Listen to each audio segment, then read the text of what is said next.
ഞാൻ ഭയങ്കര എക്സൈറ്റ്മെന്റോടെ റെഡി ആയിട്ട് നിൽക്കുന്നത് എൻ്റെ ബെസ്റ്റ് ഫ്രണ്ടിനെ കാണാൻ പോകാൻ വേണ്ടിയിട്ടാണ്. ബെസ്റ്റ് ഫ്രണ്ടാന്നൊക്കെ പറഞ്ഞാലും കണ്ടിട്ടൊരു 7-8 മാസമായെന്നാണ് എൻ്റെ ഒരു നിഗമനം. ഇവളാണ് ആ ആള്. ഞങ്ങളൊരു 8ാം ക്ലാസ് തൊട്ടുള്ളൊരു ബെസ്റ്റ് ഫ്രണ്ട്സ് ആണ്. എണ്ണി പറക്കി നോക്കിയ ഒരു 6-7 വർഷത്തെ റിലേഷനാണ് ഞങ്ങളുടെ ഇടയിലുള്ളത്. ഇതുപോലെ വേറൊരെണ്ണത്തിനെ കണ്ടുപിടിക്കാൻ പാടാണോ എന്ന് ചോദിച്ചാൽ യെസ്, കണ്ടുപിടിക്കാൻ പാടാണ്. ഇനി പറഞ്ഞാൽ ഇവള് പൊങ്ങിപ്പോവും, അതുകൊണ്ട് ഞാൻ പറയുന്നില്ല. ഇത് മാത്രമല്ല, ഇതുപോലെ വേറെ 2-3 കൂടി ഉണ്ട്. അതിനെയൊന്നും ഇനി ഇപ്പോഴൊന്നും കാണാൻ പറ്റില്ല.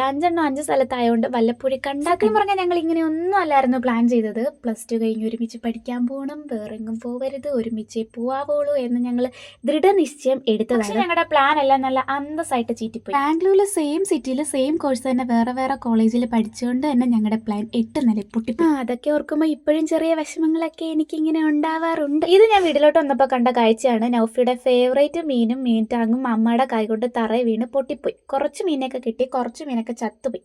പാവം, ആ വിഷമത്തിലായിരുന്നു. പിന്നെ